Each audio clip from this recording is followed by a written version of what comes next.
कोई किसी के काम नहीं आता, अपना कर्म काम आता है।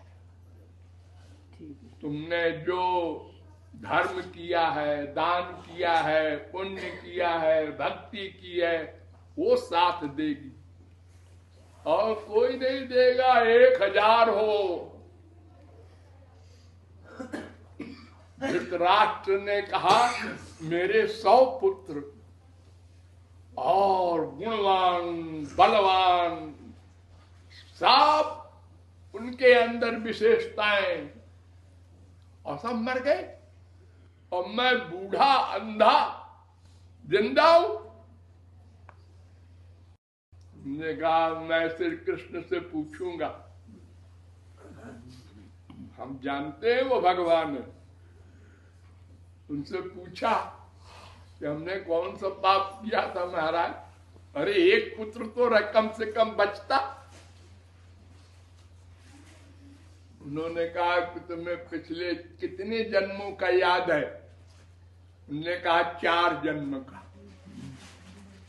तो उन्होंने कहा अनंत जन्म बीत चुके तुम्हारे, उसमें 4 जन्म याद भी हो तो तुम क्या हिसाब लगा रहे हो? तुम्हारे ही अनंत जन्मों के पापों का ये फल है।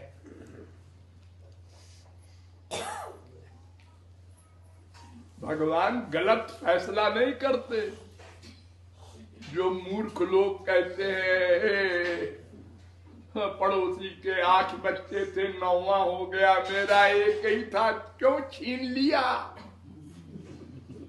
भगवान को हम लोग ऐसे ही बोलते हैं। बुद्धि भ्रष्ट हो जाती है जब, तो आरत के चित रहत न चेतु। लेकिन सब अपने कर्मों के अनुसार हिसाब होता है। न कोई किसी को कुछ देता है, न कोई छीनता है। हमने जैसा कर्म किया है हमको फल मिलता है अपने आप। भगवान को देना पड़ता है वो फल। हमको तो याद नहीं हमने पूर्व जन्म में क्या क्या किया था। न पापों की याद है, न पुण्यों की याद है, न भक्ति की याद है। लेकिन हमारा जो पिता है आत्मा का भगवान, उसको तो सब मालूम है, वो हमको फल दे देता है। किसी महापुरुष से मिला देता है। हम ढूंढ करके नहीं प्राप्त कर सकते किसी महापुरुष को। हमारी बुद्धि तो माइक है।